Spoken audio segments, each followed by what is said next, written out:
টিপামলৈ অহাৰ আগতে আপুনি কেইটামান নিয়ম মানি চলিলে আপোনাৰ কাৰণে ভাল হ'ব। যদি আপুনি টিপামলৈ আহে তেন্তে লগত আপুনি পানীৰ বটল লৈ আহিব, কিয়নো যদি আপুনি এই খটখটিবিলাকত খোজ কাঢ়োঁতে আপোনাৰ জোচ খতম হৈ যায়, বহুত পিয়াহ লাগে। সেইকাৰণে আপোনাৰ যদি পানী বটল লগত থাকে আপুনি পানী খাই খাই ৰিফ্ৰেছ হ'ব পাৰিব।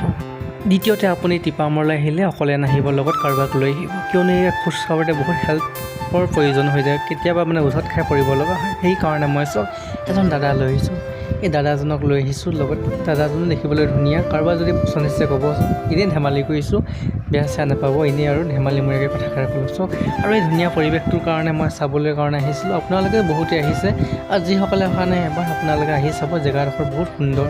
আৰু চাওকচোন বাৰু, এই মনোমোহা দৃশ্য চালে আপোনাৰ মন প্ৰাণ সকলোবিলাক ভাল হৈ যায়। আৰু সেই ৰাস্তাবিলাক নিশ্চয় দেখিছে নহয় বাৰু, ৰাস্তাবিলাক ইমান ধুনীয়া, পিচ ৰাস্তা, বিদেশৰ ৰাস্তাৰ দৰে শীতল বগা চিন দি থৈ আছে। আৰু এটা জৰুৰী কথা এইখিনিতে কৈ থওঁ, যদি আপুনি জানুৱাৰী ডিচেম্বৰ মাহত আহে তেন্তে এই গ্ৰীণি চিনটো আপোনালোকে চাবলৈ নাপাব। যদি এই সময়ত আহে, বৰ্তমান অক্টোবৰৰ ভিতৰত যদি আহে তেন্তে আপোনাৰ কাৰণে বেছি ভাল আছে, বেছি বেষ্ট হ'ব।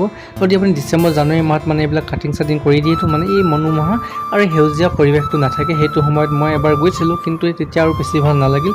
গতিকে এই সময়খিনি আপোনাৰ কাৰণে বেষ্ট হ'ব। যদি আপুনি অহা নাই তেন্তে এইখিনি সময়তে দুৰ্গা পূজাৰ আগে আগে আপুনি আহি এণ্ট্ৰি মাৰি থৈ যাব পাৰে।